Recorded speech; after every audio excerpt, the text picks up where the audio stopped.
It's the day of the final, and there's plenty to talk about. The excitement, the drama, the football, great quality, and of course, we have to start inevitably with England. And there's no one better to start with than Sir Bobby Robson. And we have 52 million England managers in the country. Absolutely. Before the tournament, Terry, I thought we had something like 6 to 7 maybe world-class players in the side. And we could name them. You'd say Gerrard, you'd say Scholes, you'd say Owen, you'd say Campbell, you'd say Beckham. But we didn't really get from those players world-class performances or European Championship performances. We couldn't retain the ball when it got a bit scary for us. So our retention of the ball was poor. Therefore, we couldn't build up attacks. We were chasing the play and chasing the ball too much in most of the matches, although we did have good spells. I mean, we did win 3-0 against Switzerland. We did win 4-2 against Croatia. That was expected. We were winning for a long while against France, but in the end, of course, we got killed by the sucker punch by a very, very clever player. To me, the England players, halfway through each game, they started to look a little bit confused and a bit bewildered about exactly what are we doing here. You know, the back four are invariably dropping deeper and deeper, and as a midfield player, as we all know, you take your distance from your back four. You can't take your distance from your strikers, otherwise the shape of the team goes completely. And the team starts dropping and dropping. Now, surely he can see that, Sven. Surely he can see what is the pattern that is emerging in these games, that your team are going on they're retreating. Now, back home in the Premiership, every one of that England team, their natural instinct is to go that way. Is to push forward. Is to go that way. Step up. Let's attack. That's the nature of English football. Both ends of the pitches, not just back here. Looking at the England team, I think you saw the best of the England team actually when they went a goal behind. I think when they took the lead early. Croatia, for example. Yeah. And they know what they've got to do. They need a goal, so they've got to go and attack. I don't think it's any surprise when you look at the England side. Take away Rooney, Bobby. I think the best player with defenders. Yeah. I think Campbell and the two full-backs probably the best players in the England team in the tournament for England. They got a lot of protection from the midfield, man. They did, but I just felt that they didn't hold on to the ball well enough. No. When they needed to make passes and keep the ball, they didn't do it. Take the point, for years they've said, well, we have not got good passes, but that's not true. What you've got to have is, to be a good passer, is alternatives. If I've got one pass and one pass only, and I'm trying to thread it through a needle, it's going to get cut out. But if I can play there, and I've got that action, and I've got that option, and maybe in the end I've got that one to come out the other side, you'll see that passing movement go. And the players have got to be where the ball is. If you're a long ball team, push up to get the knockdowns. If we're playing through the team, as Bobby said, that link. You've got the back four to go to your deep midfield player, to go to your attacking midfield player, to go to Rooney, to go... All those steps is a ladder there, and you've got plenty of alternatives. We've got to have more alternatives to keep the ball, rather than we haven't got good passes. I know that when you're out on the pitch, there's only so many points as managers you can get across the players. You've got to take responsibility and sort it out yourselves. But I just thought they were looking to Sven. They were looking to the bench. We need some help here. We've got to change something within the shape of what we're doing. And it never look like it's going to come, Bobby. It never looks like there's going to be any sort of fundamental change. We've seen Ray Hargle and Scolari, whose teams are going to back that out this afternoon. They've made brave decisions, haven't they? To change be prepared for players to have to do jobs maybe they wouldn't necessarily be totally comfortable with, but they go and do it. On a negative side, we've got to look at the fact that I think Beckham has done brilliantly for his country. It's very special for him to play with his country, and he's never fallen short in endeavour. It's there for everyone to see. There's been criticism of David Beckham. Does he look tired to the point you think that he looks jaded and he's coming to an area of his life where he's not playing like he was, or do you think, can we say, well, he's had a bad tournament, let's affect that, but there's no reason why he can't come again? Do you think that's possible? I think he can come back again, I do, Terry. Yeah, I do as well. I do think he's still young enough to certainly rediscover his form and find the sort of performances we've seen him give for England in the past.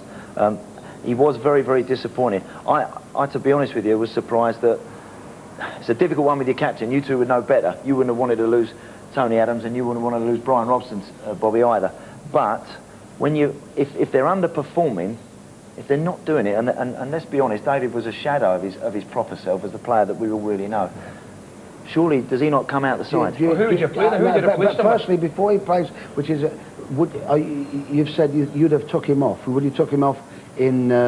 Well, I think I'd have certainly not played him. He shouldn't have been just an automatic choice till every game. Can you carry players from game to game, Bobby? But when you listen, I have a selection problem twice a week when we play Wednesdays and Saturdays, and he's facing a problem with.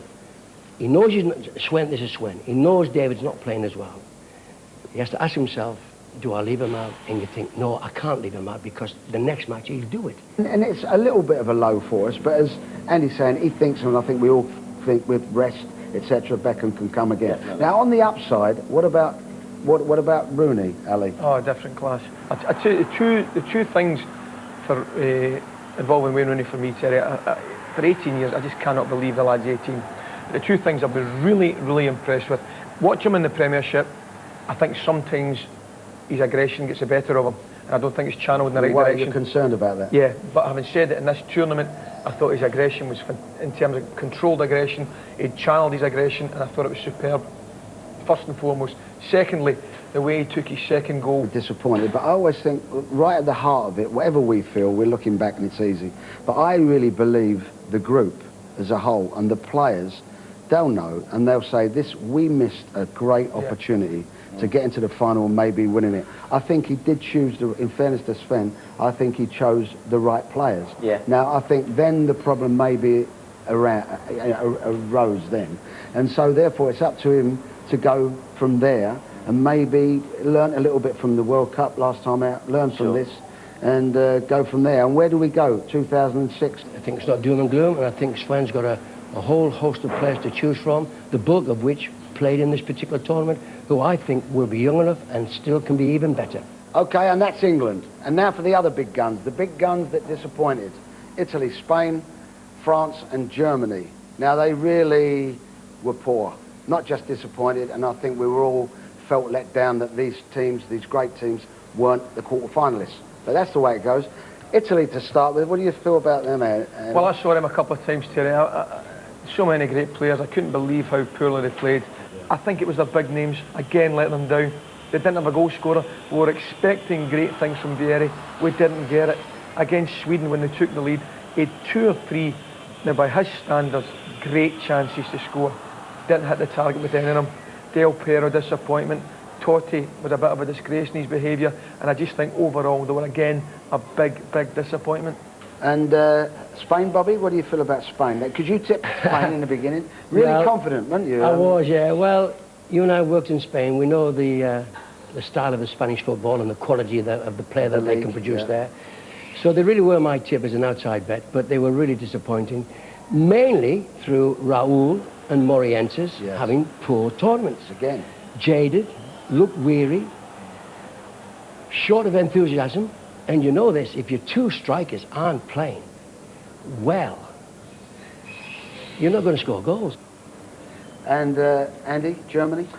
Well, coming into the tournament, Terry, I mean, Rudi Völler must have privately been seriously concerned about what his team were going to do. I mean, we always expect the Germans to be there or thereabouts, just the nature of what they do and the resilience they have and the experience that they can all draw from being so competitive in these competitions over the years.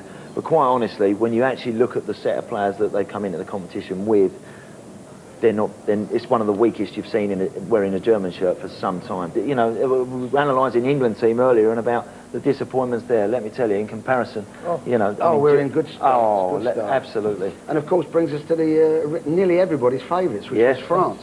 Now France have come in with a big heavy guns. We've got Zidane, we've got Henry, come off the back of a season and a half, Henry. Yeah. No one can stop him.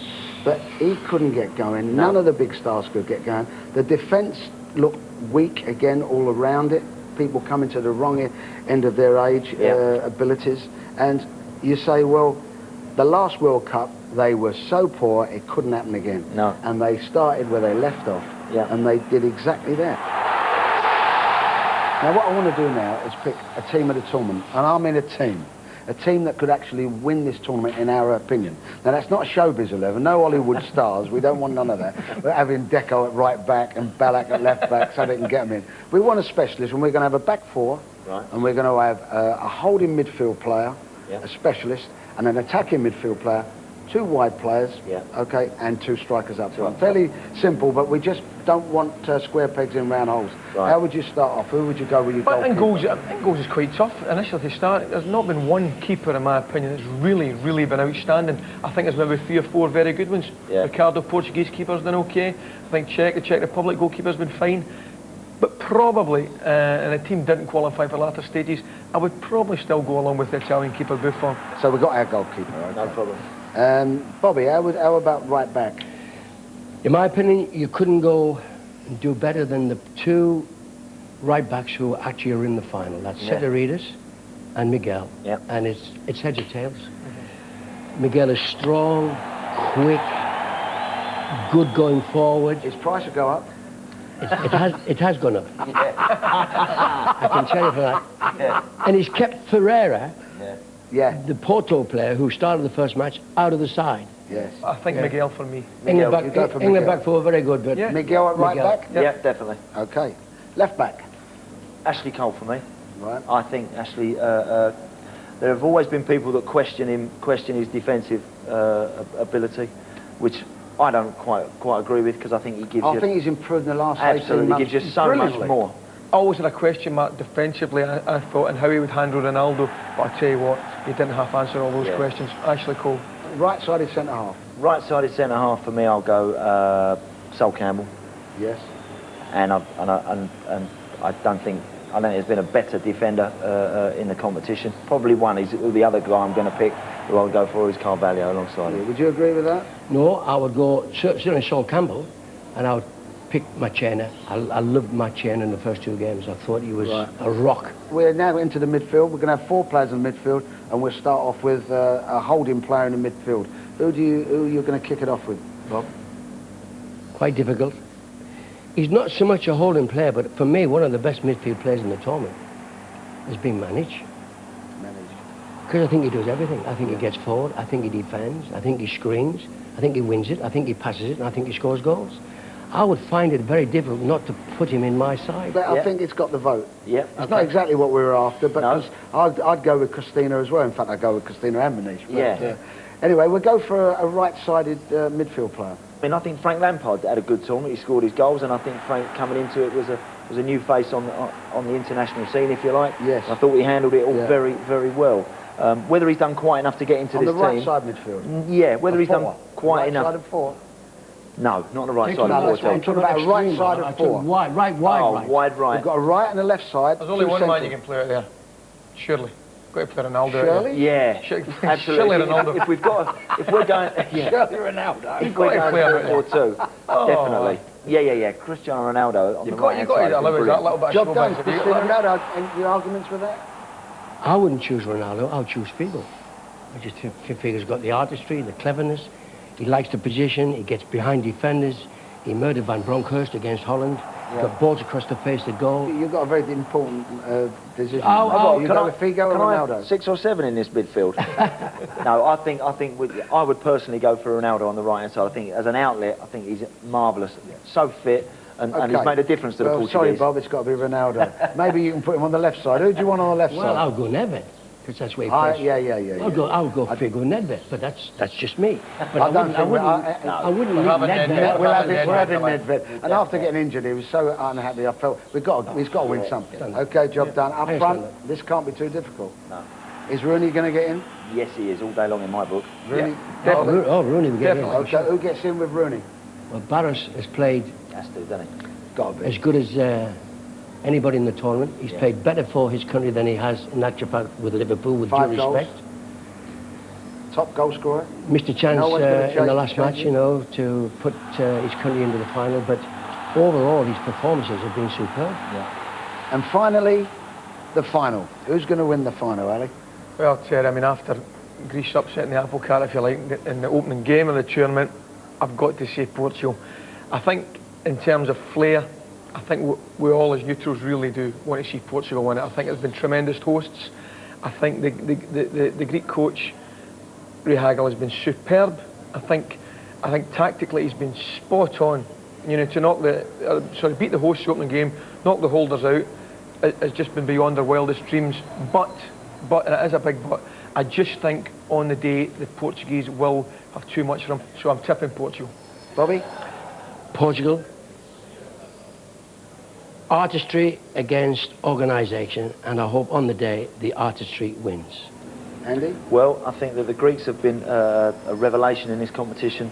They have worn teams down with that organisation, as Bobby says, and that disciplined manner with which they go about their game, and they've grown into each match that they've played. They've hung in there in the early stages and then gradually realised, hold on a minute, we're getting somewhere. There might be something in this game for They us. haven't excited you though, Andy, No, they haven't excited, Ali, and they haven't had too many chances. I mean, their front boys don't look particular. I don't think they would sparkle in Division 1 at home, to be honest, their front boys. But certainly they get half a chance in these games, and they've took it and they've hung on to it. Can they do it against Portugal? I don't think so. I don't think they will. Okay. Well, I think Greece have got a plan. In fact, they've got quite a few plans, and they've planned it very well so far, and like all three of you, I think that the Portuguese will have the edge in skill and ability. I don't think they should be underestimated, Greece, because they have been powerful and they've beaten maybe the hardest, they've maybe have had the hardest route. But in saying all that, I'm a romantic at heart. It's been a great competition. I'd like to thank you all for joining today. It's been really, really interesting, and let's hope it's a great final. Thank you. Yeah, let's hope so, Terry. You be sure to join the top team here on ITV for the Euro 2004 final. 7 this evening. The Tour de France is now on ITV2. The first stage underway from Liège to Charleroi in Belgium. French Grand Prix highlights, they're here tonight, 11:45. The programme repeated tomorrow, ITV2 at 6. A reminder, get to London's West End if you can on Tuesday night. The Formula 1 parade between 6 and 8. And that whets the appetite for next weekend's British Grand Prix.